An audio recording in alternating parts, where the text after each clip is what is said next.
L'humanité a célébré ce 22 mars 2023 la journée mondiale de l'eau. Cette journée a lieu chaque année afin d'attirer l'attention sur l'importance de l'eau douce et de plaider pour sa gestion durable.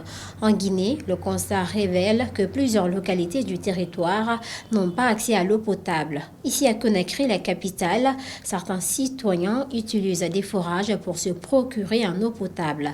Le constat avec Kaba Kanté et Mohamed Lamid Bangora. Le 22 mars de chaque année est célébré comme journée internationale de l'eau depuis 1993.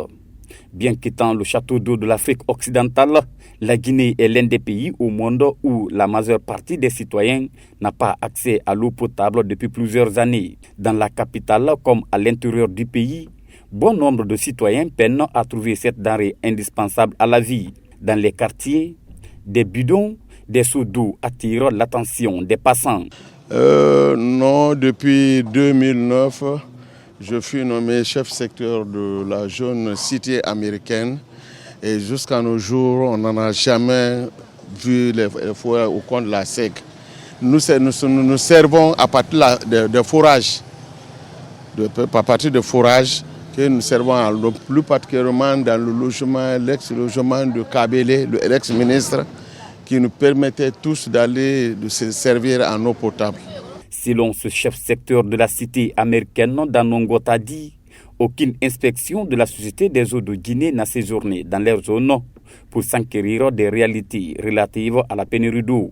Parce que nous ne sentons pas la volonté en eux, parce que s'ils nous constataient, ils nous visitaient, on peut avoir la volonté, avoir l'espoir pour dire qu'à partir de nos rencontres, qu'ils pourraient nous servir en eau potable. Mais aucune visite depuis 2009, ma qualité de chef secteur, je n'en ai jamais reçu.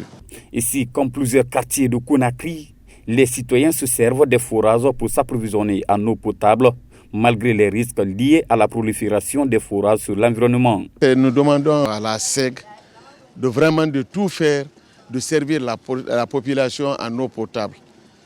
Parce que sinon, au jour d'aujourd'hui, les forages dominent la population et tout le monde se base à partir des forages pour se servir.